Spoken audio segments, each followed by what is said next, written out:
And good evening, y'all, and welcome to Tuesday Night Live with my favorite co-host, Nirvana. Hey guys, how's it So, how going? are you this I evening?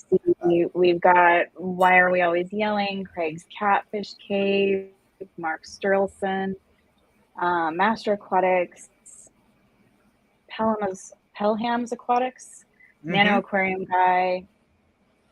Oh, there's quite a few people in the chat. I was a little worried it would be like because YouTube's been struggling lately with it being summertime. I think people are Right. doing other things.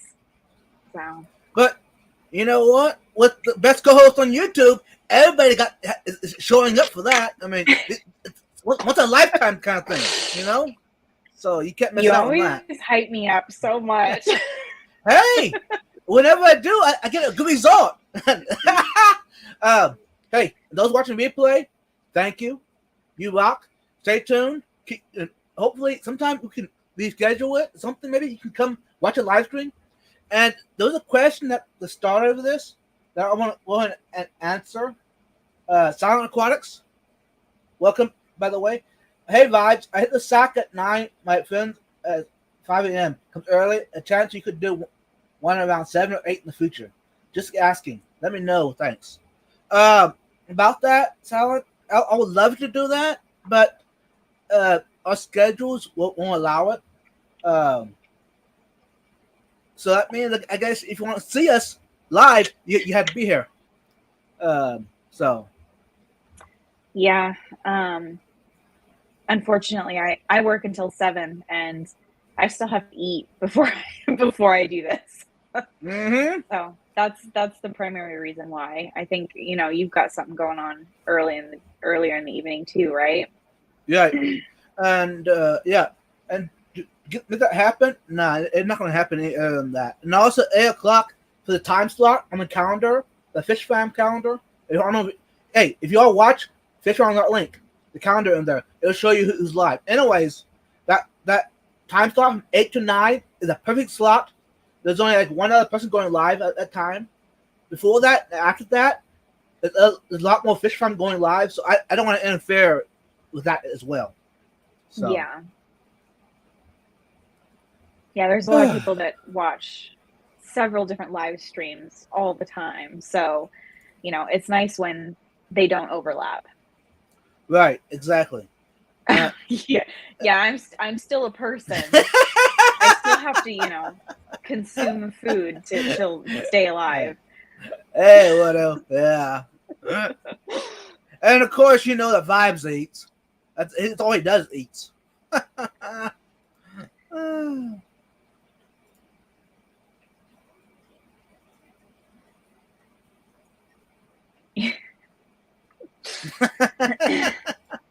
uh, hey, Jacques Finn. Welcome. Anyways, hey, I'm gonna quit looking at the comments, y'all. I'm gonna get distracted, and we can't have that. Okay. There was a question earlier that Nirvana got asked on Instagram, and I thought it'd be a good topic to start off with the evening. It was about, do you love country music? Yeah, and I don't even know who it was that messaged me. I just read the message real quick when it popped up on my lock screen. But I used to really hate country music, like all country music. I grew up in a little tiny town where country music was basically everywhere. You could not get away from it.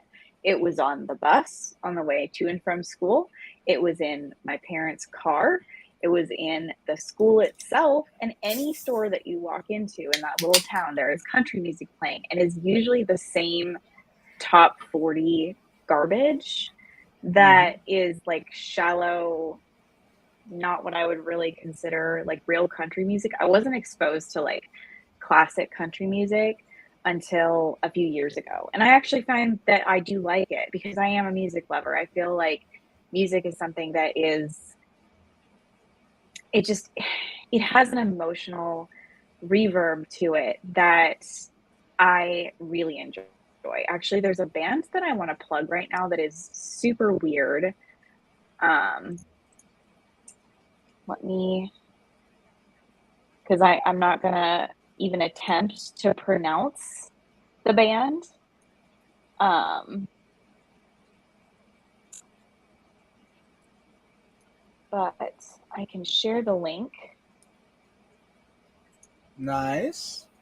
and you So, guys should check classic. them out. If you're into some weird Siberian native music with like jaw harps and stuff, that's this band is really cool.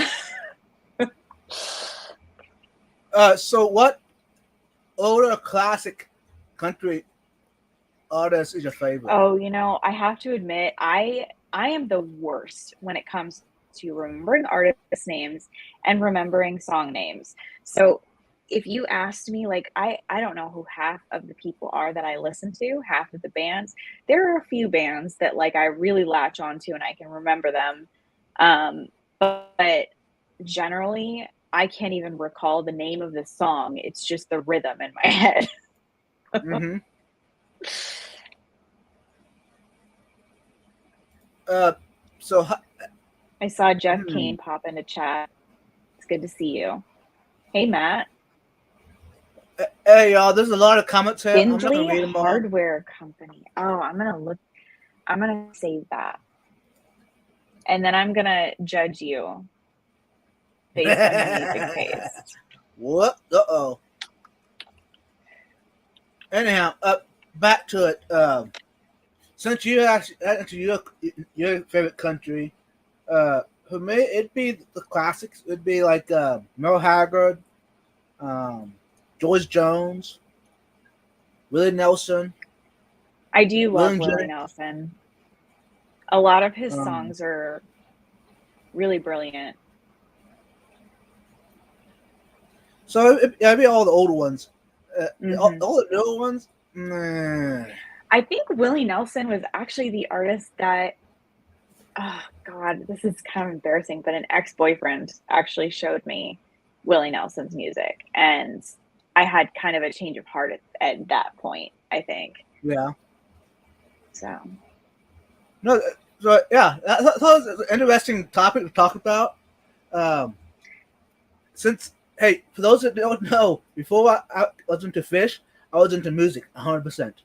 I collected records. I had record players on my house. I had albums hanging on the walls. that's awesome. Do you play any instruments? No, I mean, okay, I try violin, guitar, but I'm not an expert. Yeah. I wish Eh, that my parents had like, yeah, Johnny Cash is good too. yeah, it is Um, good. I wish that my parents had like fostered some of my music interests when I was younger because I tried getting into it when I got older and I find that I have other priorities, Music Hmm. is something that takes a long time to learn how to even understand the theory of it. And if you don't have natural rhythm, it's really difficult to Hmm. learn an instrument later in life. Um, so now I feel like if I try, I was decent at guitar when I was like 12 or 13. Hmm. Um, but if I tried to pick it up again now, I would have to relearn everything. So it's not even worth it. Right. Awesome. Okay. Um, I think that was a good answer to that question. Hey, for those wondering, if you got questions for us that you'd like us to answer, email us, message us, Instagram, Yeah. YouTube, and hey, it might be a good topic to start off with. Well, and part of this is we're trying to build a community here. So, you know, if you guys want to get to know us, just ask. We generally like, look at our social media, I don't know, every day at least. Um, so Instagram is the best way to get a hold of me. And then what do you prefer? Um, Instagram, I guess, would be the best probably. I mean, if you're desperate, email me about 5 times. I might see the email. Yeah. So, Yeah, I would say I do check my email multiple times a day, but it's because I actually use my email for back and forth correspondence quite frequently. hmm But Instagram is definitely the fastest way to get a hold of me because I don't ever silence the notifications on that one. right. Everything else kind of gets cut off because I get irritated with it. So um, especially, oh God, all these Facebook group chats that I keep getting added to. If you're out there adding me to group chats, stop. I don't I Uh, don't uh, want to be in them. I'm sorry. I didn't mean to do so many. No, actually, it's not me. the I'm not only that group big of. chat the only group chat that I actively participate in is the one from Aquashella, and that's because there's like 14 people in there or something like that. When it's Mhm. like 50 plus people and everybody's talking over each other, I can't keep up. No. Okay. Hey, I think it's that time, y'all. Let's do Yeah, the let's start getting advertisement. into it. Um. Okay. Topic: Botanicals and black water. Actually, Yeah. y'all, for those who wondered, when we were studying this, it's more than just this. There's been other discussions come up through all this. Um, Mhm. so we definitely want to cover all of that if possible this evening. And if you have questions as well, put vibes aquatics in front of it. That way we can catch it and we can discuss it. So I'm Wisconsinese. I like it.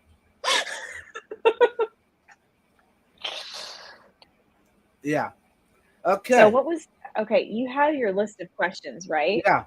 I got it right I'm here. not looking at them. So yeah. So go ahead. Okay. First question I had was biotope, black water, or botanical, and how do they Okay. compare and how are they different? Yeah. So that is a great question because it's something that gets confused a lot. There is a difference between biotope. Biotope is a very specific thing. And then there's black water, and you can have black water without using botanicals. If you like the look of it, you can use, like, for example, Rooibos tea. I have some cheap Rooibos tea bags that I will throw into a tank if I've had to do a bunch of water changes and I've gotten rid of the tannins in the process. I want to re-add that tannic look and I'm cheap and don't buy the Fritz black water drops or whatever. That is a great product if you are a person who likes having bottled products and you don't like to cheap out on things. I would highly recommend it. However, I am cheap and so I use tea bags. Mm-hmm. um, any cheap, like basic Rooibos tea, actually cheaper the better because they're going to be more unrefined and there's going to be more tannins. Mm-hmm. Tannins actually have a bitter flavor. So the tea that tastes bitter and is actually the cheapest and like the bottom shelf on the grocery store, that's the stuff you want. Mm-hmm. You're going to get more out of a tea bag like that than you would, like, for example, an expensive Rooibos that has like deliberately lower tannins to make it less bitter. So that would be like black water. Yeah, Does that so have a pH too? it does lower pH. Tannins are actually acidic. So be aware of that. If you're going to be adding a lot of tannins to your aquarium, the pH is going to drop. So if you do Mm-hmm. not have enough buffer in your aquarium, your pH could potentially drop too low. Any pH that's below like 6.5 gets into territory of your essentially all of your beneficial bacteria dying. It's not necessarily the worst thing in the world because with that beneficial bacteria dying, as the pH drops, ammonia becomes less toxic. So a lot of the time when you see these like deep black water tanks that have a pH of like 5.5, ammonia is basically turning into a gas at that point and evaporating off.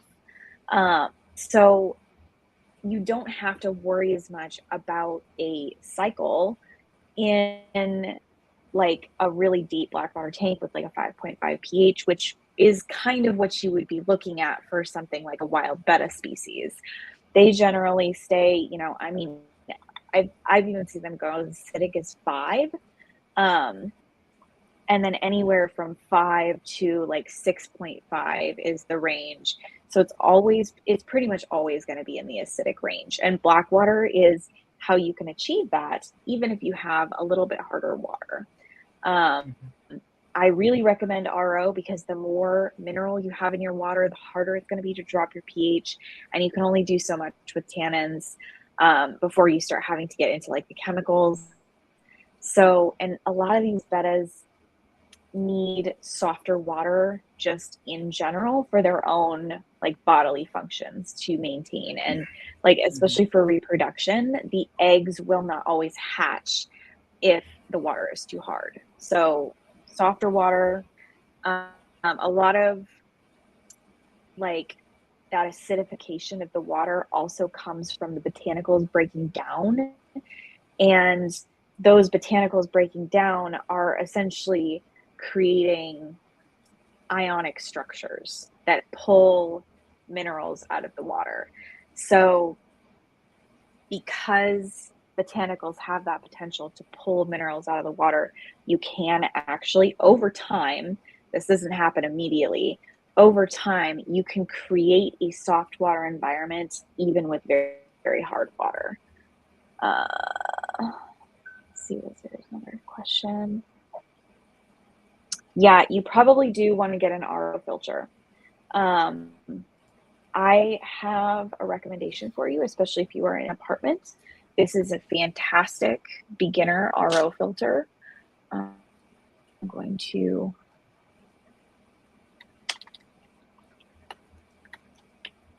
sorry guys. Oh, you're good. This is awesome, y'all. Hey, for those I just think that this is important because I was in an apartment and I was convinced that I couldn't have an RO system because they won't allow me to alter the plumbing.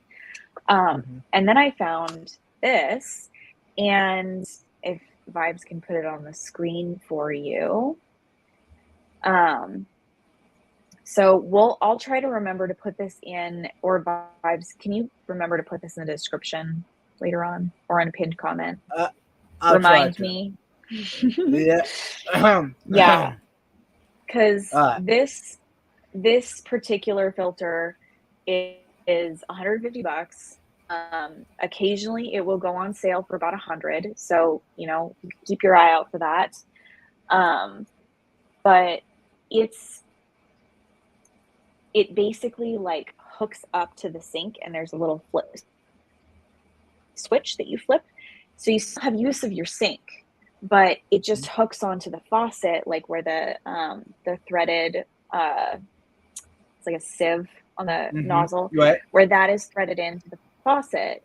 You can remove that piece, screw this thing in, and then you have a little switch. You still have use of your sink, and then you can flip the switch over and, turn the water on, and it'll come through the RO filter. It is like a high waste RO filter, so keep that in mind. But it is one of the most accessible RO filters if you're renting, and I think most of us rent. How many gallons per day does it do? Let's find out.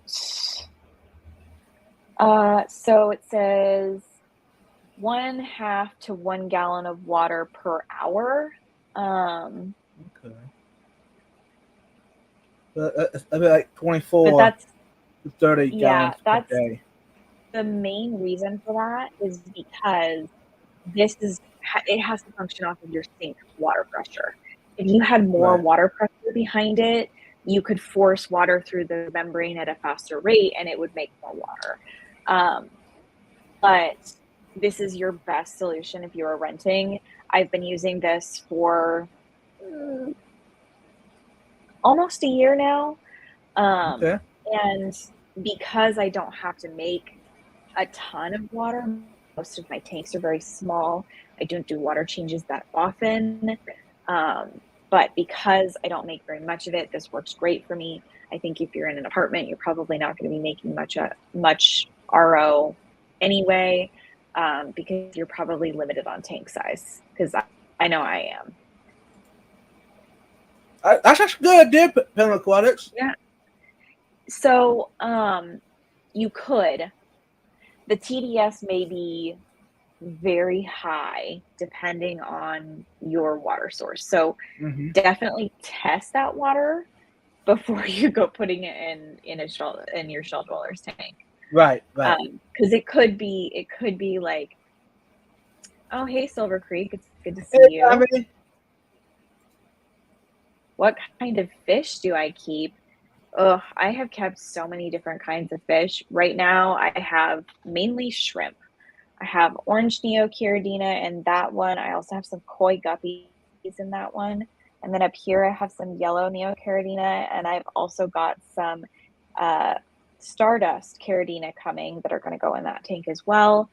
I have ember and neon tetras in my 12-gallon long. I have more guppy fry out in my my patio pond. I've kept bettas. Yeah, I've kept bettas. I have a pleco that's really sick in a quarantine tank down here. I've kept all live bears, like every live bear you can possibly think of. I've probably kept it. I started out, the first fish I ever successfully bred were German blue rams. So I went like straight for hard mode.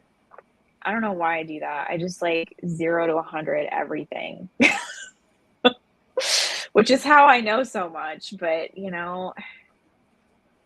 every place I've rented says no in the lease for the filter Aquariums. or for aquariums. Aquariums, yeah.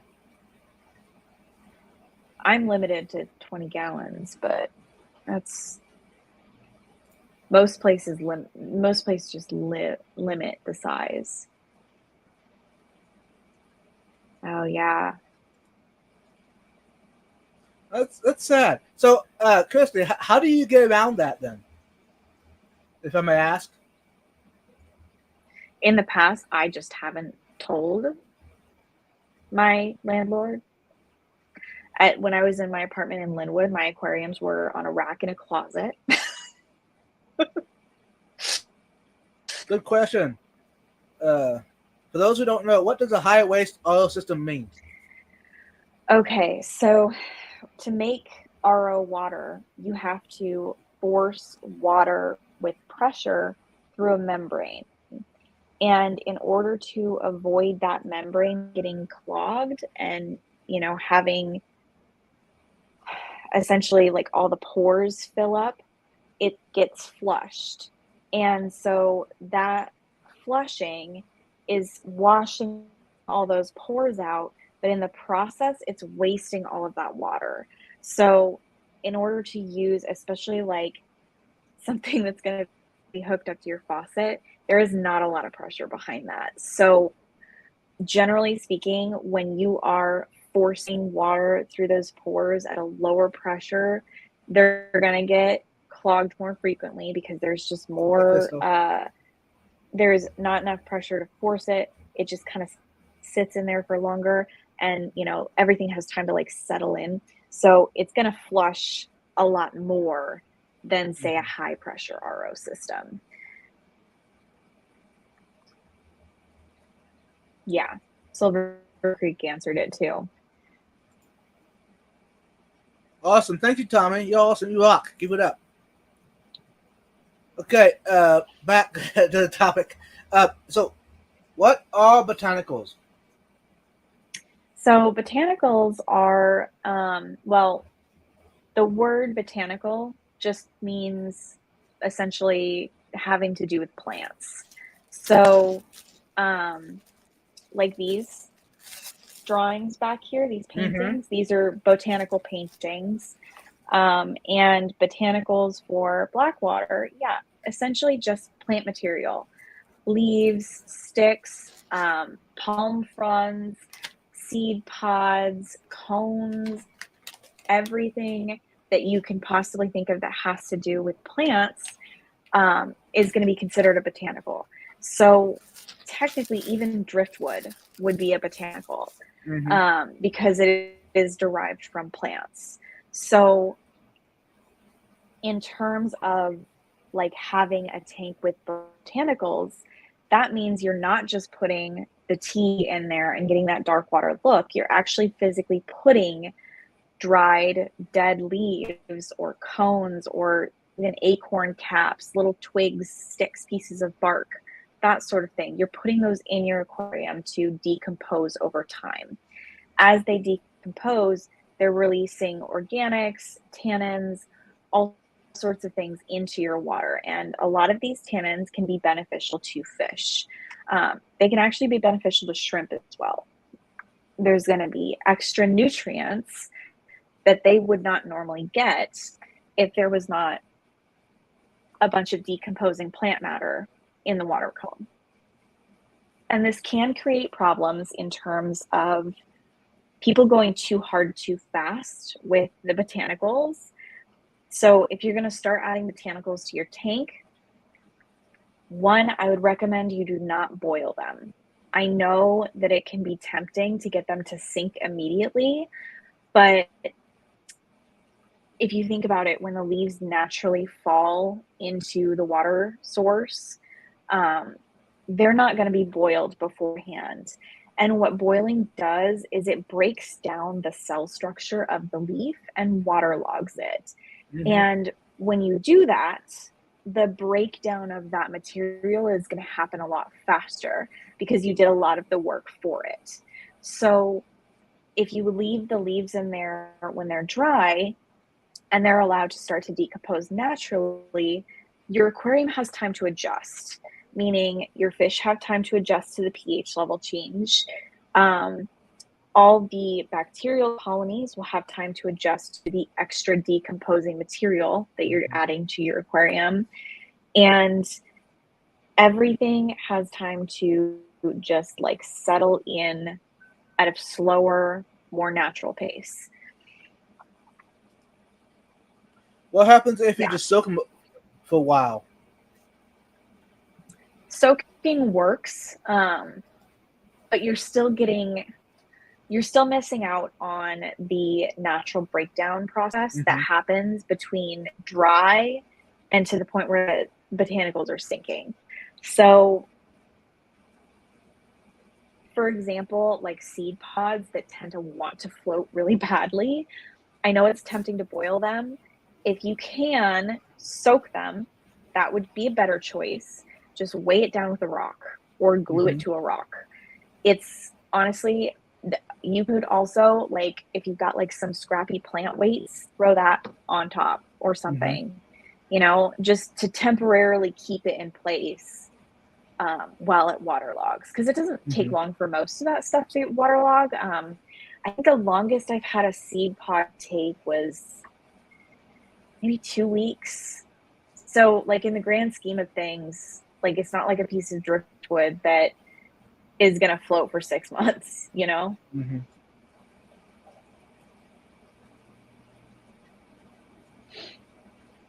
Oh, okay. Yeah. Okay, so Fernando asked a good question. Could you use water? So, no. You would only be able to use distilled water. And even if you use distilled water, I would still dechlorinate it because there are some water treatment companies that make distilled water that will put chlorine in it as a preservative. So if you're doing that, one, it's going to be really expensive. You may be able to find like a local fish store in your area that sells RO water. That would be a good alternative. That would be a way better alternative than buying it from a grocery store.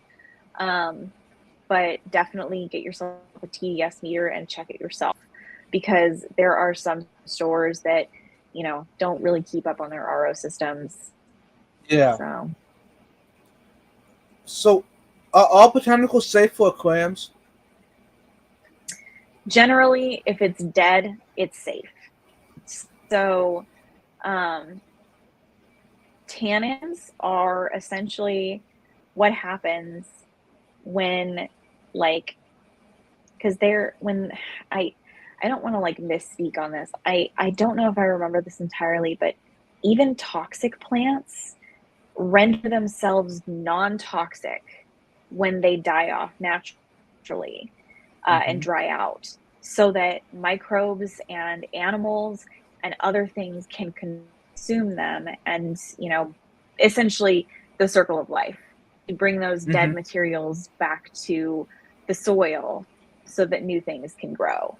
So, and that's essentially what's happening in your aquarium is when you put those leaves in, what you're creating is soil. So, Mm-hmm. for those of you who are familiar with dirted tanks, you know that dirt has a pretty high cation capacity, and so does decomposed organic matter from botanicals. It takes time to develop, but eventually, at about 9 months, you start to get this nice little layer at the base of your gravel or sand or whatever. I usually recommend for botanical tanks to do a coarse sand, because coarse sand is less likely to, get kicked up over the leaves and stuff. And it also allows all of that organic matter to break down and fall down to the bottom layer where it forms an actual soil. And Mm-hmm. as it breaks down, it feeds your plants. So, although it may be controversial to have a fully planted tank with black water, because, a lot of people say, oh, you can't get enough light through to support plants, you absolutely can. I've done it for years with great success. And it actually really benefits the plants to have that constant breakdown of organic matter, Mm-hmm. because that is what they're eating. That is what they're using to build new leaves. So if you're thinking about having a black water tank and you're hesitating because you want to have plants, you can totally have a beautiful planted tank that is black water. I have a few. So the only reason these two tanks aren't black water is because of the neocaridina and the guppies, because they need the harder water and the higher pH. Mm-hmm. So how often do you have to add botanicals to an aquarium? I'm sorry, I was distracted because Silver Creek is complimenting me. I appreciate that.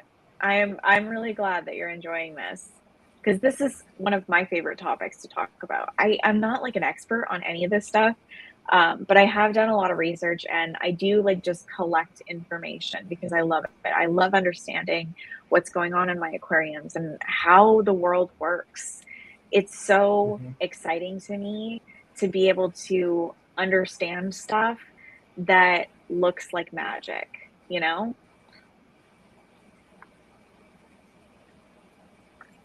Yeah, sponge. That's exactly. I love that. So, with the botanicals, you have to add them monthly or every 2 months, or how You often do you know, have to? I kind of just play it by ear. I autodidactic. Is that the term? I don't know what that means. Can you put the definition? I would love to know what that word means. That sounds so interesting. Um, That's interesting. yeah, Hmm. so it depends on what your goal is with the tank. If you just want to have like a little bit of botanicals in there, like maybe you have a couple of cones and some seed pods and like a few oak leaves or something like that. Um, just means self-taught. Okay. Uh, self-taught. I don't know if I would I don't know if I would say self-taught. I would say self-driven. Driven to learn. Which, yeah, so if you're self-driven enough, you will self to teach too as well, and do your own research. Yeah, so depending on what look you're going for, what pH you're targeting, how much, buffer you have in your water. Um, I'm so jealous that you can grow your own botanicals. I do collect like oak leaves and acorn caps from one of the parks over here, but there aren't a lot of places where I'm super confident that they're not spraying. So it's hard for me, especially when I'm renting. But I do have a great reptile store. I'm gonna shout them out because they're awesome. If you are in the Plano area, there's a place called DFW Reptarium, and they are awesome. They have tons of botanicals. You can get a great big bag of oak leaves for a really reasonable price. And they also have fantastic driftwood and hardscape. So especially if you do like paludariums, terrariums, and stuff like that, you should go hit them up. Their store is like a freaking zoo. It's awesome. Yeah, I I mean, I think I told you guys I kind of like have started collecting textbooks.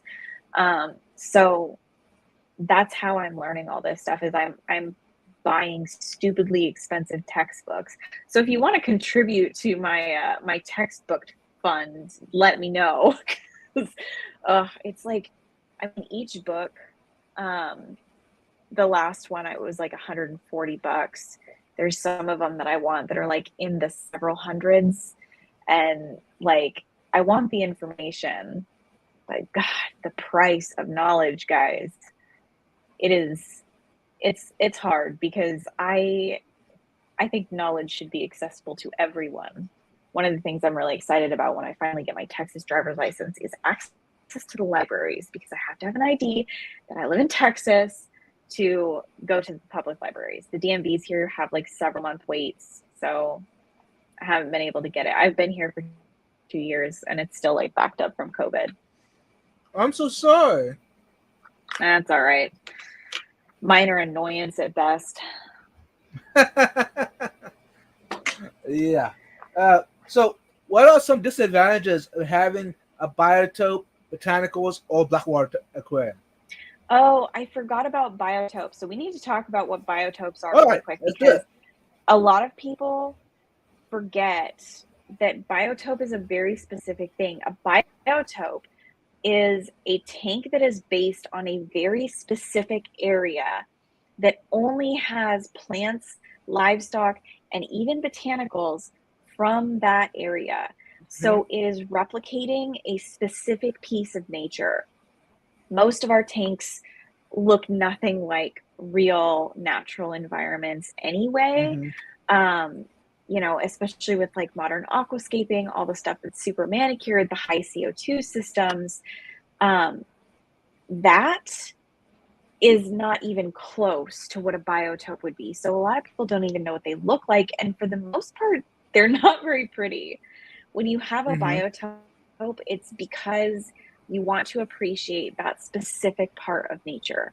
And it's really beautiful, I think, to be so interested in a specific area for a specific reason that you recreate that in your home to stare at every day. You know, I haven't specifically done a biotope aquarium because honestly they're kind of stressful and hard, because Yeah. finding very specific species like that to recreate something that you've never seen in real life is really difficult.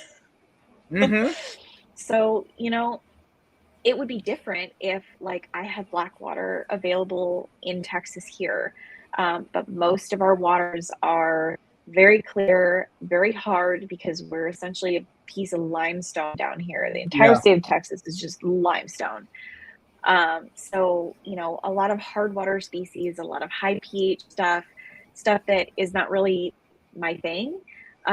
So like, I've thought about keeping native species. I would love to keep some shiners. We do have shiners That'd be here. awesome. Yeah, a biotope for shiners would be cool. But Do it. I'll like, see it. yeah, I need a bit bigger tank, I think. Oh, that sounds amazing. Sunfish are awesome. There is a couple of different sunfish that are absolutely stunning. And, you know, I think, so Alex from Secret History Living in Your Aquarium, I believe at one point called them, like, I think it was something, he compared them to discus, Okay. like native discus, because they kind of are. Like they're that colorful. So I mean, if you have sunfish native in your area and you want to do a biotope, that would be a good one. Even if it's not blackwater, that would be a very good one. Yeah, actually, right now I have 3 right now that I'm going out. Do you? What species? Yeah. Don't ask. It's a local species. I'm not sure what. You didn't go find out? No. I still need to do my research yet, y'all. But Yeah, you got to I'm figure out growing what them out. species they are. Yeah, it's probably hard to tell when they're still juvenile too. You probably need them to like. Yeah, you probably need them to hit sexual maturity before you can really tell what species they are, because then their colors will come in and they'll get pumpkin seed sunfish. Even if they're not a native species to you, they're worth checking out. There's a couple of online retailers that sell them. Hey, Hey, Jess! it's good to see you. Welcome. You finally made a live stream. Yeah. Yeah, so if you have a chance and you want to do like a biotope aquarium, that's a native biotope that you could actually potentially have access to see in person. Right. And pumpkin seed sunfish are pretty available because they're really beautiful. They are pretty aggressive, so just be aware of that. But keeping a colony of them together, as long as you have a big enough tank, it should work out just fine. Right. Yeah. So and Jess shows up and my brain goes haywire. Yeah. Yeah, if you could do some live collecting, that would be awesome. I've always wanted to do live collecting, but I got to be honest, I've never looked at the laws on live collecting in Texas. I don't know if you have to have a license for it. I don't know what I even have the potential to legally collect here. From what I've seen of the native fish just down in the ravine, because I do right next to me in this, right outside this window, there is a ravine with a river running through it.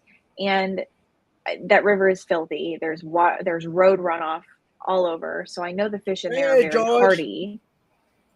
But everything I've seen in there has been large cichlid sized. So you'll need a fishing license. Are you in Texas as well? Is Silver in Texas? Okay. Yeah. He's awesome. in like close to you. Is he? You need to hit me up on Instagram if you're local. Yeah, if you're local to the Dallas area, hit me up on Instagram and we might. I mean, I've literally got a river right out here with native species in it, and then right down the trail about a half mile, there is a pond that I know has smallmouth bass in it. So it's really close. It's literally walking distance west of Fort Worth. Okay, so that's a ways away from me over here in Allen. I mean, it's close enough. So it's one of these days I'm gonna have to do some filming. So you have good access to like places where you can wild collect, don't you? Because I would travel to collect. Hey, Michelle, welcome. You late again? Yeah. But yeah, that's essentially biotopes are very specific. You can't like say that you have a biotope aquarium if you have not picked a specific location to model your aquarium after. Right. So what everywhere in Texas only takes 24 hours. Yeah. Texas is huge. I did not realize until I moved here because I'm from Washington. The thing that blows my mind is people drive like 90 miles an hour on the highway here all the time. Just my poor little Honda and that 1.5 liter engine just like down the highway. I feel bad for it, honestly. Right. But I mean, if you drove 55 here in Texas, it would take you 48 hours to get anywhere. Yeah, Yeah, really, it honestly, or more, yes, that is true. I have Yes, seen Jess. people fly down the freeway here at 120 miles an hour. Yep. Uh, a lot of people have supercars here. A lot of them have really expensive fast cars. I have seen more Lamborghinis in Texas than I Mm-hmm. ever have in my entire life in Washington. Hey, Steven! Oh, Wait, wow. welcome! Oh, it's Spain. Spain! Hope you can Thanks for enjoy. stopping by. Yeah, so anyway, back to the topic at hand. I keep getting distracted. I'm sorry, guys. It's all good. And this is why this is a community, y'all. You get Yeah, sidetracked, you get back to the topic, and you go sidetrack again. It's fun. but I think your question was, what did you get all the tickets for? Oh my God, you got tickets for driving too fast? Oh no. God, I haven't run into any police here yet, knock on wood. Yeah. Actually, Sam here. I haven't either, but lucky. Yeah. My Anyhow, car is not the safest to drive at high speeds, so I tend to not. But anyway, you asked if there were any. Oh my God. yes, yeah, you can. I didn't think about that. Anyhow, why are we talking about driving? Anyhow, I don't know back how to we the got on topic. that topic. Back to the topic. Uh, Botanicals, Blackwater, and Biotope. And So what else? Go ahead. I think you asked if there were any negatives to it, Yeah. right? So you are a little bit limited on species. So there are some fish that will just not do well in Blackwater, African cichlids, and fish that need super high pH, super hard water.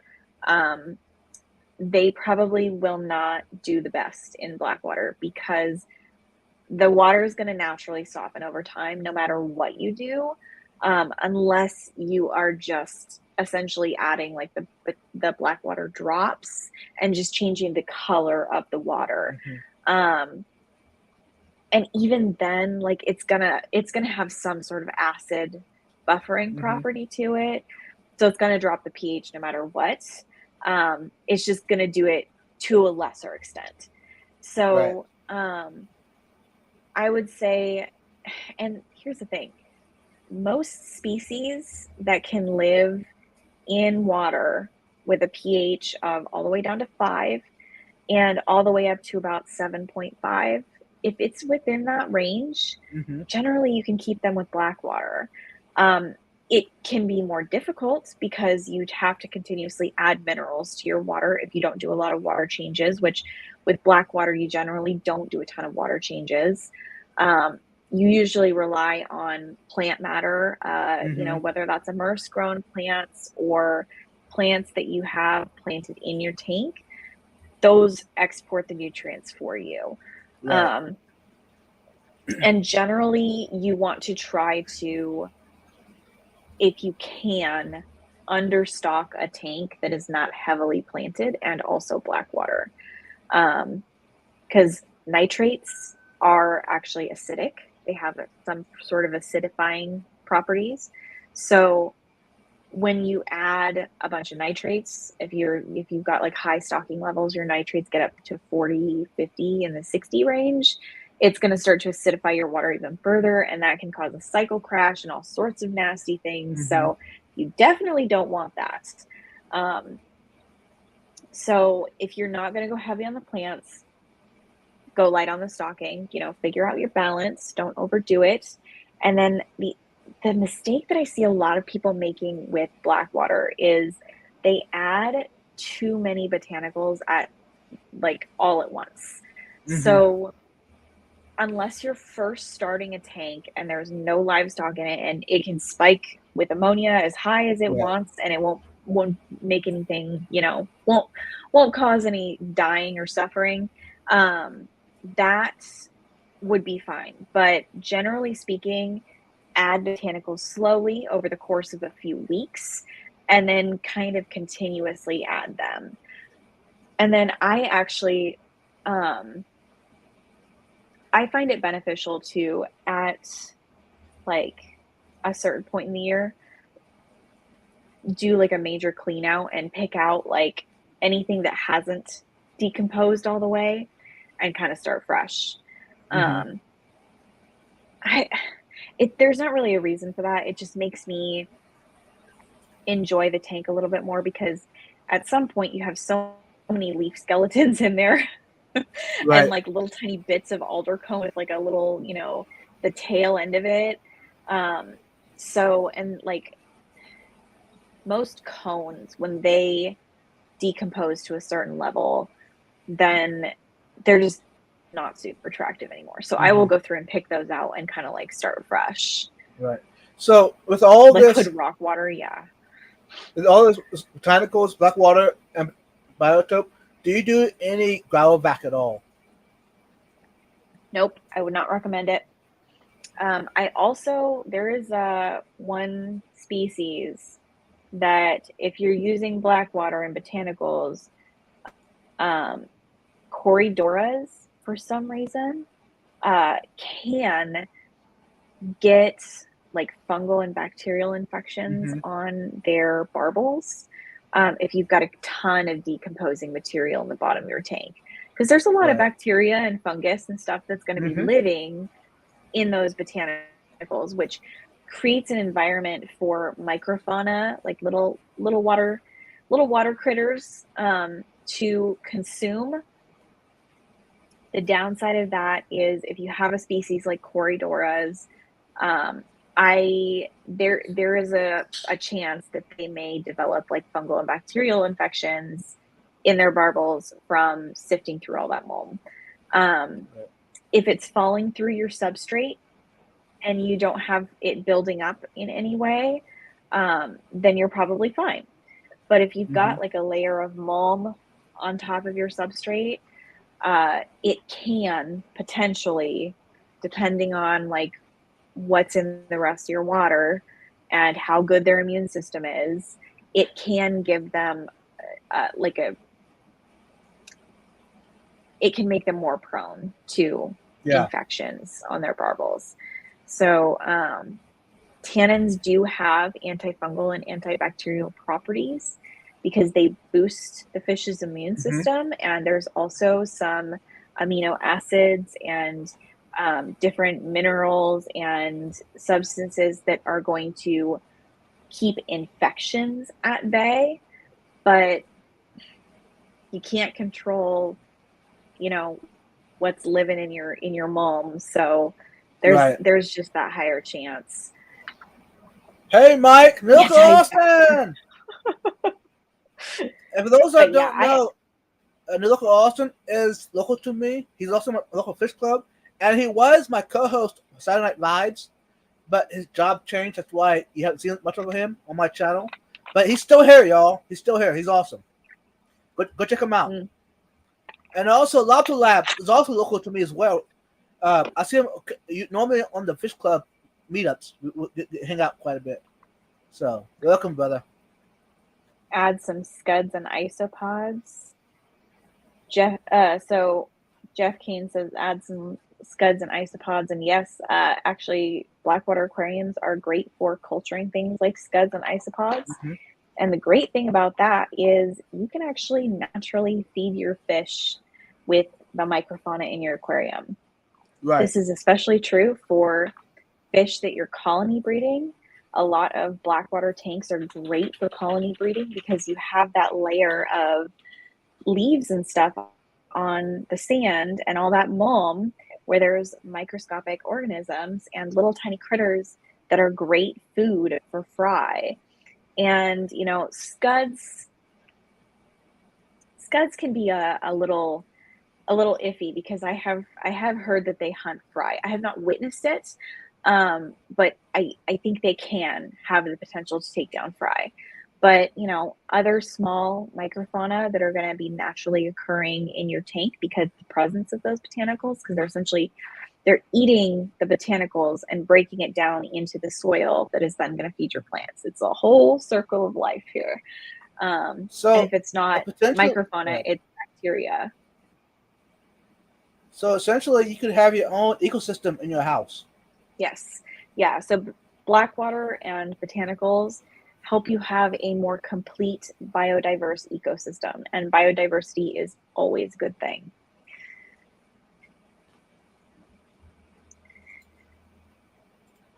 You've never heard of scuds eating fry or attacking fry? Dragonfly nymphs are very avid hunters, but I mean, I swear I've heard that scuds will take down shrimp I and don't know. fry. That's interesting. Because like they generally prefer plant matter and decomposing matter, but Hey, Mandy. is that like they can eat like all of your soft leaved plants. Like if you've got the like pearlweed or something with really soft foliage, scuds will tend to eat like soft foliage plants if they're hungry enough. Yeah, so if it fits in mouth, I can question it. Right. Yeah. But yeah, essentially it's a great way to feed your fish just passively, because there's always going to be little critters that are going to breed and eat those leaves and cones and seed pods and whatever else you throw down there. It's going to create a food source for food for your fish. Yeah, that's what I thought. Shrimp and fried scuds as well. Yeah. Right. Right. So it's a balance. I mean, it's a balanced system, y'all. Yeah, I have heard of people like losing entire shrimp colonies to a scud Mhm. explosion. Right. Um, but I've never experienced it. I culture scuds for fish food. And I purposely put them in a couple of my tanks because they tend to eat algae really well. Um, oh wow. I've never seen that before. I've never tried to feed my shrimp any live food. I mainly just feed them the pellets, occasionally Repashy. What else do I got in here? Oh yeah, this stuff is really cool. If you like shrimp and you have trouble with keeping them like large and they have trouble molting, this stuff you can see on camera, they're just little white pellets. This is a mineral food. So if your shrimp are having trouble molting, this stuff will give them a little bit of a boost in their shell growth. So it's called Mineral Junkie. That sounds kind of And it's junky. by, yeah, the brand, I always forget the brand. Glass Garden, the same company that makes Bacter AE, also makes that mineral food. And you don't have to feed it very often either. But otherwise, I just use the extreme shrimp pellets because I have never seen shrimp go so nuts for food in my life. I don't know if you've ever, let's see. Oh Extreme shrimp yeah. pellets. Yep. I'm gonna plug this stuff because you get like a whole jar. This thing is full, right? So you get like a lot of food in there. This will last me probably years. And they go nuts for this stuff. So like calcium tabs, yes. So they're Yeah. essentially it's not just calcium, it's like a balanced mineral. And there's also some protein in there. Oh yeah, bug bites. Bug bites are another good one. This stuff it has like I think it's spirulina based. Let me look at the, oh my god, that print is tiny. How's it taste? I have no idea. Huh. Maybe it's time to find out.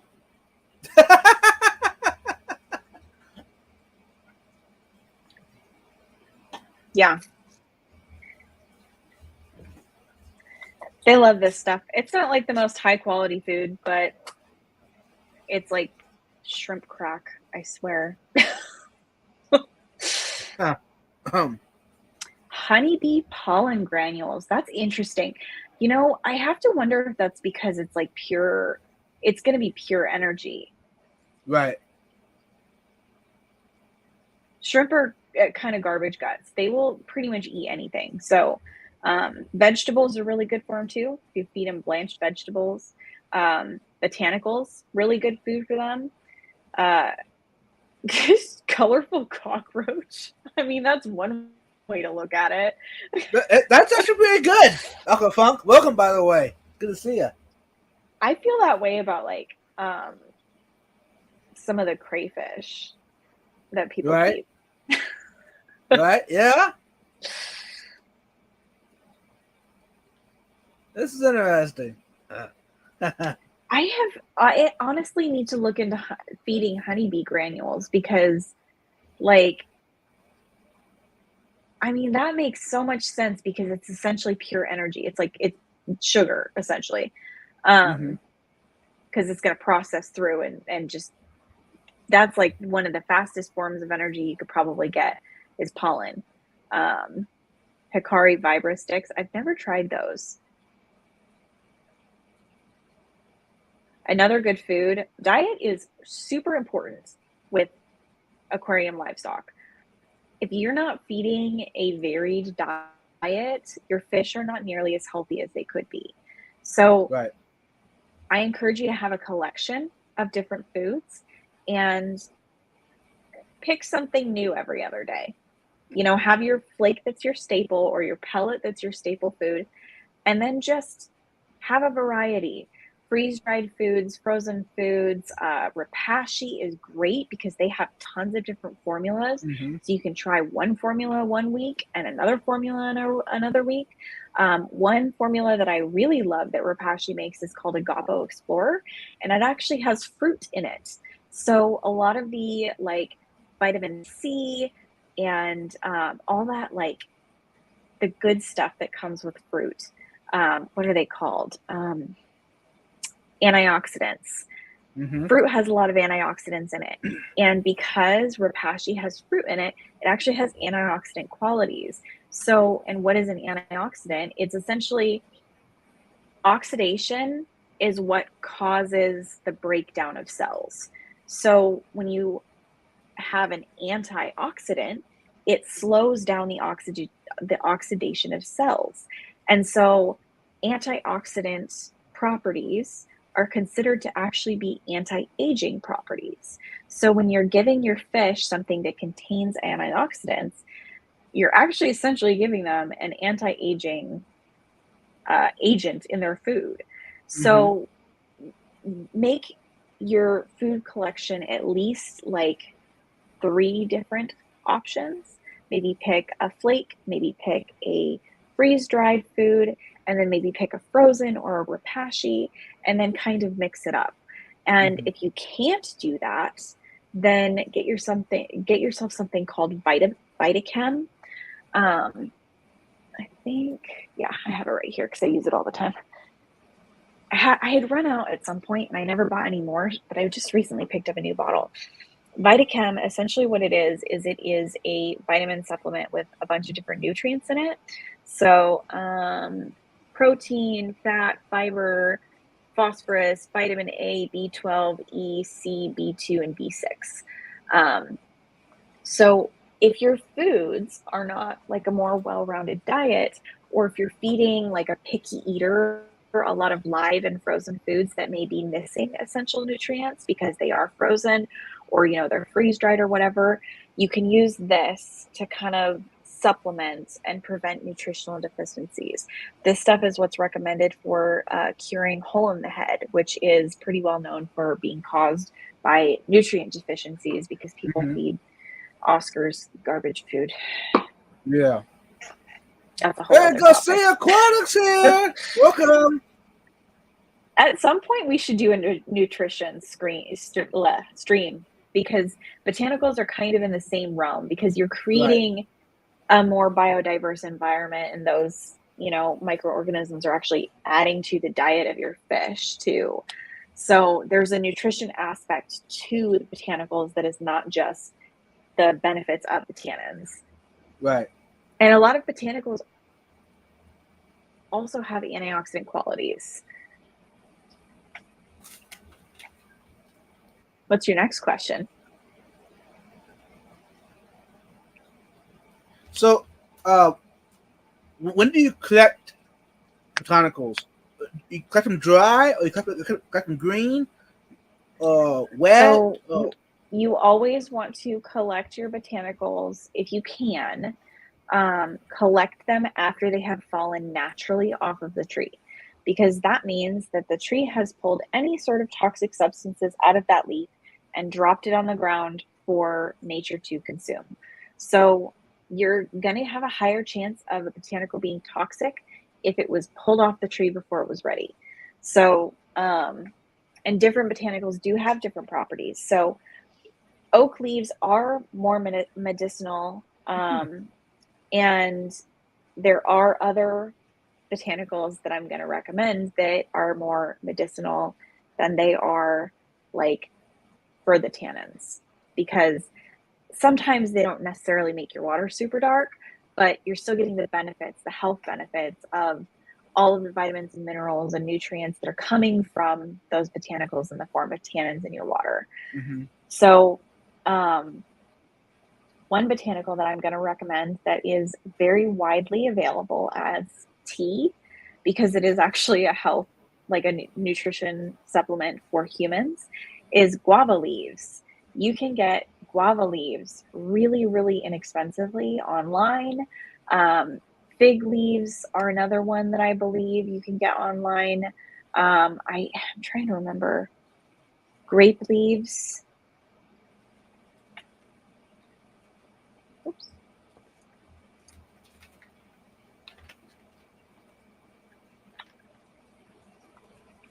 Let's see what else I can come up with just with a quick Google search. Oh, dandelions, dandelion leaf.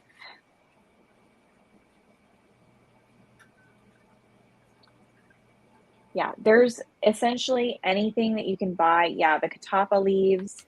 So anything that you can buy in like a tea form that comes from, like, you don't want to go like fragrant herbal with it. You want to Why is go that? like, well, so because they may have oils in them that are not necessarily going to be great for your fish. Mm-hmm. So anything that is like extremely fragrant and was probably harvested and then dried after the fact, probably not a great idea. Right. A lot of teas are going to be done that way, so stick with like the ones that are like recommended. And there's a lot of this stuff you can find information about online. I know that Right. Alex from the Secret History of Living in Your Aquarium has a great, I don't remember if it was a live stream. I think it might have been a video. But I think it's like an hour long. That's all botanicals information. And it's a fantastic video. Where I wasn't done with it. Yeah, that's a great point. Grape leaves, I have not used grape leaves in a very long time. I used to use them in Washington because grapes just kind of grow wild there, Mm-hmm. and you can actually collect them. But here, we don't have wild grapes here, so kind of Right. SOL on that one. Blackberry leaves are actually a really good one too. Okay. What type of wood and or leaves should you never put in your aquarium? I mean, that's kind of a hard question. I wouldn't put anything in there that could have potentially been sprayed, like never Right. ever. And anything that is super super fragrant, or that was removed from the plant before it was naturally dropped. Mm-hmm. Yeah, don't do evergreen wood, and that's kind of the same like category as plants that don't naturally drop their foliage, it has to be like broken off and, will end up on the ground. Right. So cones are generally fine because those get dropped naturally. They're, kind of in the same vein as seed pods.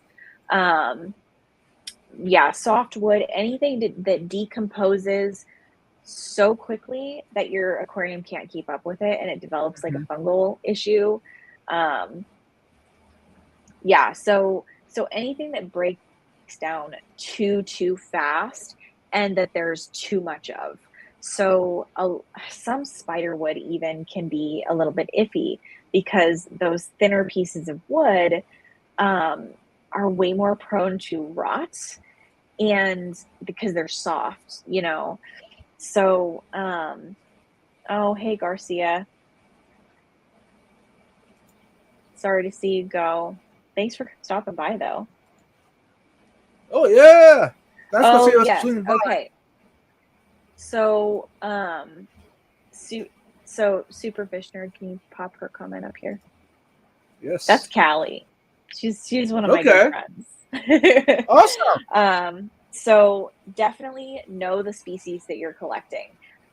I kind of forgot that this isn't like a common knowledge thing.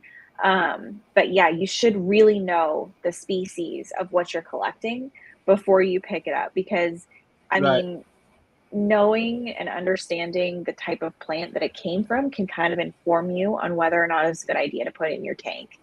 For example, like um, oak leaves, after they fall on the ground, are perfectly fine. They are even used for medicinal purposes in natural medicine. So anything that's really used for like natural medicine that is like not overly fragrant or it's not going to break down like too terribly fast in your aquarium is probably going to be okay. Any way to get spiderwood to not do this snot algae? Not really. Get critters that'll eat it. A field guide is a must. I actually have a book that I was actually reading it not too long ago. It's a book of all of the native edible plants for my general area because I plan to plant an edible native garden as soon as we get into a house. Nice. Yeah, This is gonna be exciting. yeah. Oak leaves in like a quarantine tank are fantastic because they have great antibacterial and antifungal properties. Guava leaves are also really great. Um, and seed pods in general, but lotus pods in particular are great for antifungal and antibacterial properties. So, through So, all these tanks, can you add any medication to it? A copper or salt to these tanks at all? I mean, you probably wouldn't want to because it's hard to get that kind of stuff out. Mm-hmm. Um, but if you're doing like a quarantine tank and you add botanicals to the quarantine tank, like you've got leaf litter and stuff in there, you can medicate at the same time. Mm-hmm. That's not an issue. Okay. Antibiotics are going to mess with the bacteria, and some antibiotics, I'm trying to remember off the top of my head which one I had a crash with. I think it was Maricin 2, not like the original Maricin, but Maricin 2, Mm-hmm. like the number 2. I'm pretty sure it Right. was that one. That one can cause a bacteria die off, which can cause an ammonia spike. And if it's in a quarantine tank, that's not great. So just keep that in mind. If you've got like Mm-hmm. a bunch of decomposing material, it can add to it. Um, yeah, salt is always safe. Um, Depending on the fish, you're going to probably make your decision whether you want to use salt or like an antibiotic and like, I don't know, Achex or something. Mm-hmm. Um, Yeah, because some fish are more sensitive to medications than others. I would say Yeah. like don't ever medicate glass catfish. Don't do No. it. No, this is awesome. So I think that's all the Yeah, questions I have on the list. That's all of them. really. Yeah. I feel like I chewed through those pretty fast. Yeah. You did a good Oh, we job. are at an Keep it up. hour and 15 minutes though. Wow, that I flew by know. fast. So I think I got a pretty good list of questions for you. That was awesome. Yeah. I really like this. It's like an interview almost. Right. Hey, I like think you aced it. I think you did A+ on it. Well, thank you. And for those that don't know, I do have 3 Blackwater tanks. Yep. They've been going now for, is it a year? So I'm still learning. That's awesome. And I do occasionally water changes, like once every 3 months. I do like a little water change, but most of the time I just top off those tanks. Yeah, for the most part, I will do the same.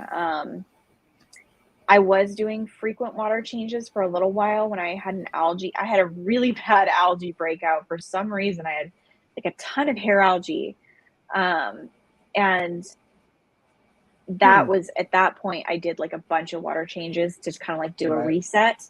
And then I had to like build it back up again. But since then it's been, I think, 3 weeks since I've done a water change on that tank. It's doing really well. That's interesting. Why not treat glass cats? Okay, so that's a great question. Glass catfish are extremely delicate. So any species that is like super, super delicate, another one that you have to be careful treating is coolie loaches. So those clown loaches, especially juveniles, the bigger ones are usually a little bit more hardy. The clown loaches are so cute. I love that you have them. Yeah, me too. Yeah, but you can't treat those fish like you would most other fish because they're a lot more sensitive to medications. So botanicals and salt to a certain degree. You don't want to do a ton of salt. You want to go very, very light and very slow, but that is going to be probably the better way to treat illness with those fish, especially if they've already got a weakened immune system. The more they stress, the worse it gets, and you often just lose them. So unless the illness is like really severe and you really have like it's a last ditch effort to save them, try to just use salt and botanicals and heat if it's ick. If you've got a pistol or epistylus or epistolus or whatever you want to call it, if you have that, you're probably going to want to go straight for the medication. Okay. On my yard, I have oak, elm, magnolia, blackberry, raspberry, fig, and a gorgeous twin cedar. Okay. Cedar you want to stay away from, but the rest of those, all great. And the reason that you want to stay away from cedar is kind of like the whole like evergreen thing. Yeah. Stay away from evergreen trees, just in general. Stay away from them. Most deciduous trees are fine. Awesome! This is exciting! Yeah! You should do a freshwater build.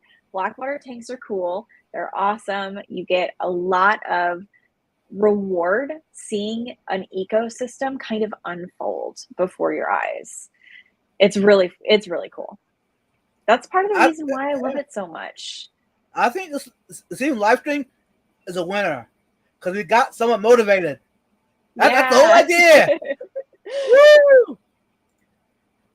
You got one glass cat and a coolie.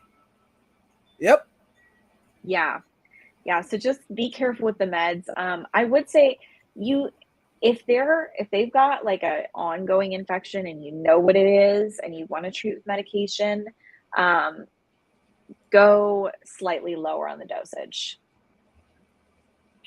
That's actually a good question. In the future, topic in the future, y'all. Community tank versus species tank. Anyhow, it just the top of my head, it popped up. No. Yeah, so I have plenty of community tanks with Blackwater. I've always had community tanks with Blackwater. There's a lot of different species that will thrive in Blackwater just fine. Even guppies, like even the ones that like the harder water, generally, if you keep it above 7, they do just fine. Yeah. So as long as the pH is above 7, guppies will thrive in Blackwater and even benefit from it. The fry tend to get down into that leaf litter layer and they'll have more food down there. They've got places to hide from the adults so they don't get eaten. Rice fish are another one. Yeah. The mill tank is guppies. It's like a nightmare. They have babies like every single day. It's crazy. It's like, cut it out. Quit it. Yeah, and they all survive because they've got Yeah. hiding places and food. Yeah. So So that is something to be yeah, aware of. yeah. Your fish will repopulate your whole house. Yeah. Yeah, when I first started this tank, I actually did have a bunch of botanicals in there, but I started having molting issues with my neocaridina, so I ended up going back to the harder water with the less botanicals. I still put them in every once in a while, but I have to really watch my shrimp because they do not do well if the water is too soft. Hmm. So how do you keep a tank clear with botanicals in the water? So if you want to keep your tank clear and you want to keep the botanicals, Hmm. then all you really have to do is invest in some Purigen. Okay. Purigen works fantastic for removing tannins from the water. It will remove all of it, so even the beneficial stuff. Um, Hmm. but MB Reef just asked if we did only freshwater. You don't have any salt tanks, do you? I got one. You have one. Okay. I am in the process of breaking down a failed freshwater tank that I will love to do saltwater in. The only thing that's holding me back at this point is essentially the money that it's going to cost to invest in a brand new saltwater tank. Live rock is super expensive. Um, and the livestock that I want is also expensive. I like the fancy Yeah. saltwater shrimp, so that's what I'm going to be going for. But I'm going to do No. macroalgae. That's what I'm doing is a macroalgae saltwater Yeah. tank. Do it. No. The reason I still have saltwater yet because it's kind of like they call it a learning experience for me. I had a nice, beautiful tank, with the corals, the fish, and everything, but I lost most of them in the freeze. Anyways, the ones that did survive, I still have, and it's kind of interesting watching them change. I guess we don't call it. I guess they're different than most species that you would have in a saltwater tank because this water is not, you call it, perfect. So Yeah. anyhow, nice. Can't Yeah. fish. Yeah, it's the fish keeping world has changed a lot with the presence of YouTube and Facebook communities and, just us having the ability to connect with each other and learn. And, that's kind of what this is all about is to understand things a little bit better. Yeah, okay. So Callie, I am totally on that side. I'm going to get a mandarin goby. I'm going to get some really awesome saltwater shrimp. I'm probably going to have a snail in there and maybe a crab. And then I'm going to culture some pods to feed my little mandarin goby. It's going to be awesome. Yeah, I'm super excited. yeah. You It's going to definitely have cost to a lot of money have. though. Yeah. Yeah, I yeah. see, and Right. that's the other thing is I don't get my employee discount for saltwater stuff. Ah, that's sad. I know. Aquarium Yeah, Co-op doesn't really do saltwater stuff, so I'm kind of right. on my own for that. And back to that. Hey, for those that do want to get man and guppy, make sure you have plenty of pods. You got to Yes, have them. yeah. You have to culture them because they usually do not accept prepared foods. And Right, honestly, if they do, they're probably not getting the right nutrition from it. right, Captive bred mandarin gobies are noticeably smaller than the wild caught. And I'm pretty sure that is because their primary diet is like prepared foods. They're not eating the live diet that they would need to develop to a full size fish. So try to feed them pods if you can. You want to live vicariously through me? You should get a salt Yee! tank. I'm gonna like pester you to get a salt tank now. Okay, where are we from? I'm actually originally from Washington State. I moved down to Texas to with my fiance, we moved here to be a little closer to his parents, and because the cost of living was so much less down here, because the alternative was like Washington, where my family lives, and it rains like 9 months out of the year there, and it's really depressing. So Hey, I definitely hey, prefer here. actually, which is perfect though. You can collect all your water you need for your clams. Yeah, I know. And honestly, the water in Washington is fantastic. When I lived in Washington, my water came out of the tap at like 22 TDS. It was basically RO water out of the tap. It was perfect. I could make it Nice. whatever I wanted and it would work just fine. And then I moved here, and our apartment complex has a sodium-based water softener, so I'm forced to use an RO unit. I do not have a choice. Yeah, so I there are some aspects of Washington that I miss, but it's not worth the seasonal depression. I like the sunshine, and I love the heat. I live for the heat. It's 100 degrees outside, and I was outside several times today just because it is Hmm. slogging through hot soup out there because it's also really humid, but Right. it is enjoyable to me for a certain extent. I'm also from Texas as well. I'm in Never buy an adult southeast mandarin. Texas. I do know that. I do know that you want to buy a juvenile. And I do plan to buy captive bred because, I would prefer to ethically purchase my fish. Um, but when I see them as adults, when they're captive bred and they have been raised on like, prepared foods, their size is significantly smaller than what you see like a wild caught adult. Yeah.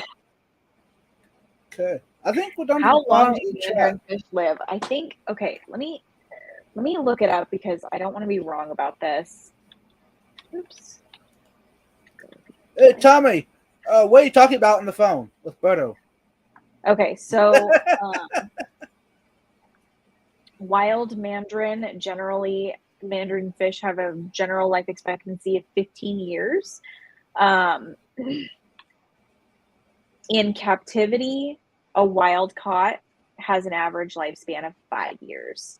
So just kind of like, saltwater fish are hard. Like Yeah. that's one of the things that is rough about saltwater is if you screw up, it's expensive Yep. and the fish are not likely to recover. So the stakes are a lot higher. And by the way, doesn't mean that you screwed up, but maybe your temperature is screwed up and you have a freeze. Yeah. It's expensive. Yeah. Yeah, losing an entire tank of saltwater fish is devastating. Yep. And that's why I've not gotten back to it. Yeah. And the Yes, ones algae that barn. pay it Okay, through. so Jesse just recommended Algae Barn. They are an excellent source of tank bred sustainable saltwater Yeah. fish. They have some absolutely stunning fancy clownfish. You should go check them out if you're into saltwater. I have looked and drooled and I can't afford them. Nice, Tommy. Talking about future videos and trying to talk better into doing his own live stream as soon as possible. Yeah, Tommy. Yeah, and you know what? Tell him he has to. We sometimes do like guests on your show, so why don't we, Yeah. if you guys want to do a guest thing or on your Saturday stream or whatever, sometimes the best way to get into live streaming is to guest on somebody else's show, because you kind of get a feel for what it's going to be like. And like for me, my first live stream event was Jesse's live stream on a Friday Night Live on one of the nights that I made it. So if you're interested in getting into it and you don't know what it's going to be like, try hopping on somebody else's stream as a guest and see how it feels. I found that I So, really liked it. I had no idea that I would love it, but so yeah. how long have you been doing live streams? Me? Yeah. Oh, like since just before Aquashella. My first live stream was Jesse's Friday Night Live, like 2 weeks before Aquashella. Mm-hmm. So, I mean, other than the live streams with you and like, I was it. Oh, I went on the Aquatic Morning Show for a little bit Mm-hmm. Right. too. Um, on one of the mornings, I managed to get my butt out of bed early. Right. I am And not an early riser normally. see y'all, and Nirvana's still beginner at live streaming. and you wouldn't even know it. Even she's not good. I don't even think I'm that good. I think I just have a lot of experience public speaking, and like my self-confidence level is way higher than it should be. Hey, that's not a bad thing. It seems to serve me well. Yeah, Algae Barn is amazing. Oh, Hey, don't worry you don't about have it. to. No, yeah. So at this point, like we've finished our questions and we're kind of like just chatting and talking about Hanging whatever out. and Yeah. learning about stuff and hanging out. If you guys want to know more about us, um, I have that rush. Yeah, it was a really cool experience being on Jesse's stream. The energy was really awesome. I had some great conversations. So yeah, it's a lot of fun. Live streaming is fun. It's a great way to engage with the community from the comfort of my office. You know, Right. I sit in front of a computer all day for work, but I'm behind an email. I don't talk to people face to face. I don't really have conversations except for over text. Well, email. Mm-hmm. So, and I do interact on the Facebook group a lot, but it is nice to have this social interaction and like engage with the community and keep my knowledge active. Okay. Hey, do you have any questions for me? I don't know. Do you actually like, so I know you have the 3 small tanks up there that are Blackwater. Do you have any plans to ever do like a larger tank with Blackwater? Yeah, actually, I do. Hold on. Let's see what I can do. Or are you going to show me stuff? Oh, are Take you behind turning me. that into a Blackwater tank? Yeah, slowly. Oh, Is that a bad idea? no, your discus will love it. Yeah. The discus will love it. So that is my future plan for that tank. It's a 90-gallon. That's I did fantastic. add some botanicals already to it, but I'm giving it some time. It does look a Quite little more. bit darker Yeah. than it did last time we had a live stream. Yep. It takes time, but eventually Yeah. it'll be good. Yeah, so you're doing it slowly, which is the way that everybody should be doing it. If you've got an existing tank that you're not starting as a Blackwater tank, then definitely go slow because Right. it can be gnarly if you go too hard too Right. fast. And also, naturally, that's what happens. It does slowly. It doesn't do like bam. It does it Oh, slowly over time. Silver Creek. Why doesn't everybody? Okay, I thought this was common knowledge, but discus come from a river system that has a lot of tannins in it. So their natural environment is kind of dark and tannic. So creating that for them is going to encourage breeding. It's going to get the young fry things to eat. It's going to make them more comfortable because it's darker. Discus are a fish that spook really easily. So the Yeah. safer they feel, the more comfortable they are, the healthier they're going to be. And adding the tannins actually helps lower their stress level because it darkens the water and makes them feel a little bit safer. Mm-hmm. Hey, I missed someone, y'all. Hey, wait, me too. Scuba Steve! It's been forever. How you been? Okay, hang on. It's got an ombre effect currently. Did you comment something else and I missed it? I don't know. What did I miss? Oh, no. Okay. Yeah, it does have kind of an ombre. I think she's talking about your discus tank. Oh, yeah. Oh, thank you. Yeah. Yeah. Yeah. I do have some a boost and some Anubias and some gyrophones growing right now in that tank behind me. Yeah. Do you have some bulbitis? No, not yet. Okay. I have a gigantic bulbitis. Remind me to send you some when it cools off a little bit and it's not so friggin' hot outside.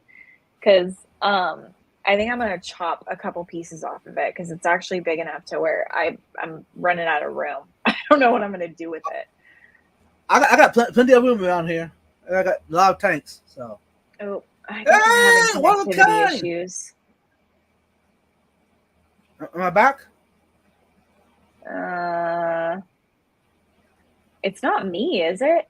You're frozen. Am I good? Yeah. Oh.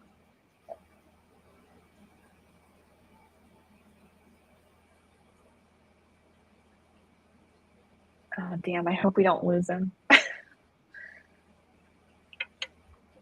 Am I still here yet? You can't lose connection. You're the host. Oh, I guess you should have told me that earlier. All right. Neither are Phil's on our end. Okay. All right. Okay, so it might just be me. Okay. My internet says it's fine. Yeah, same here. That's weird. Yeah. Anyhow, what was I talking about? Your discus tank, I think. Oh, yeah. I'm actually going to and bulbitis. some more. I'm gonna send you some bulbitis when it's not so hot outside because I have a ton of it, and I think it would look fantastic in your discus tank because bulbitis fern is actually a pretty good sized fern, so it should fill some vertical space for you. Nice. So, another plant that does really well in blackwater tanks I have found is like aquarium lilies. They tend to really love the like extra organic matter that is dissolving in the water. So, and you can let those float up to the top of your tank and create lily pads and stuff. Right. And, yeah. Which I have one right now growing out in the tank. I guess you can't see it too well. The tank down here, I got it growing out. Eventually, I want to add it to this tank. So. You keep freezing. Bulbitis is the best. So I feel kind of bad because this plant has been super neglected, but it has been thriving. It is so huge. When I got it, the rhizome was like this long, and now it's probably like this long, and it's all attached to this piece of wood, and it's just this giant bushy tree of a plant, and it is just gorgeous. And I've already taken a cutting of it and given it to somebody else, and I still have a ton of it. I did not realize that it was so hardy and that it grew so quickly. I was really pleasantly surprised because I was convinced that it was a slow grower like Java fern would be, but it actually grows pretty quickly. Okay. Oh, yeah, it thrives on neglect. It certainly does. Honestly, like the more I ignore the plant, the less light that I give it. It does not like bright light. Bulbitis is a plant that you want in a blackwater tank because it does not need as much light as any of the other plants. Even Anubias benefits from higher lighting in most cases. It will grow in super low light, no problem. Like you can stick that stuff in a dark box and it will still grow. But Bulbitis is very much a low light plant. So unless you have CO2 injection, I would say the more you neglect it, the more you put it in a corner where the lighting is not hitting it, the more it's going to thrive. I was really shocked at how large mine had gotten. I honestly don't even remember where I got it. I think I might have gotten it from my very first Aquashella. Nice. Hey, Mike, how you been? Long time no see. You okay? Welcome back. You lost brain matter when you lost your finger.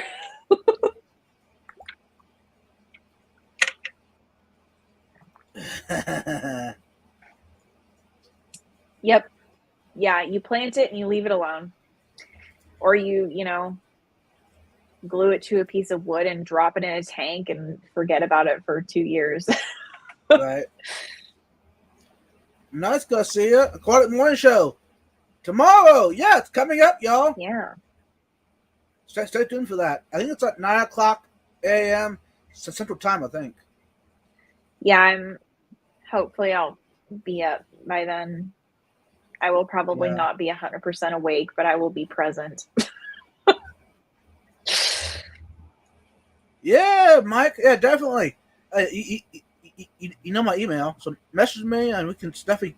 Yeah, that'd be awesome. Actually, that's a good question. Has anyone seen Ginger? All Things Fish says Zen is alive, just hiding from society. I think I feel that. Honestly, like, okay, a lot of us are neurodivergent. Like, I feel like the fish community as a whole has a very large number of neurodivergent people. And sometimes hiding from society is a necessity. Right. Okay. Hey, before we get to it later, y'all, I think we need to call it a night. Yeah, it's been an hour and 40 minutes. We've been going for a while. This was a great stream, though. The conversation was great. The topic was fantastic. I had a lot of fun tonight.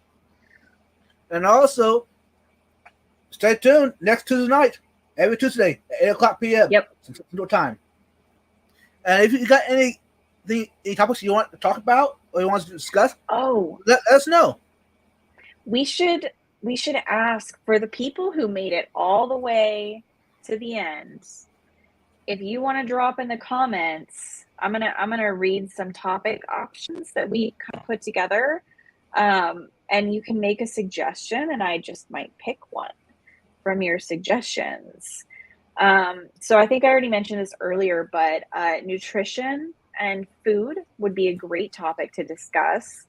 DIY tips and tricks. I have a lot of DIY experience. I have also got a background in material science and like composites. So I can tell you a lot of stuff about like the material science of things and what might work and what won't. So if you've got questions about DIY stuff, I know quite a bit and could probably answer them. Breeding for profit. And let's see. Paludariums is the final option. So if one of those strikes your fancy in particular, put it down in the comment section if you made it this far, and we might just let you pick the next topic. I don't know enough about corals. Hey, we might need to get Mike up here as a guest that evening, huh? Yes. I would love to learn more about corals. So I know like general basics. Like I worked in a fish store. I could sell corals to people, but I would not be confident enough in like going out and buying a full coral tank because I do not know enough about corals. But paludariums, yeah, I love paludariums. I have done a few of them. I would love to do a giant paludarium someday, but that's kind of a ways off. Yeah, we should do a salt topic for one of the future live streams because I don't know enough about saltwater. I would really love to learn more. So having somebody on that is knowledgeable about that, I would like to ask some questions.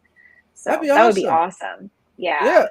Mike, email me. We can get it scheduled. Yeah. Awesome. And let's schedule that one a little ways out, like at least a couple of weeks so that we can advertise it because there are probably a lot of people that are in freshwater that would love to break into saltwater that just don't know enough. So let's put that out on the calendar and plan for it. Right. I love that idea. There's actually quite a lot of fish tours that I know that are into saltwater. So yeah, having them in the chat would be awesome.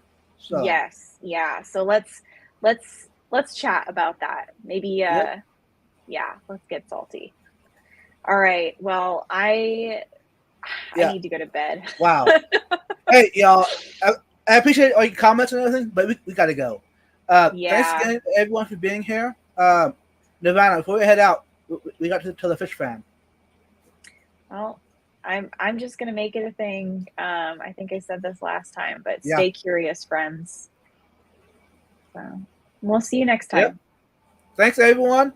If you made this far, replay crew, thank you. Put in the chat, the comments. We played Team 6. For those that make it this far, thank you.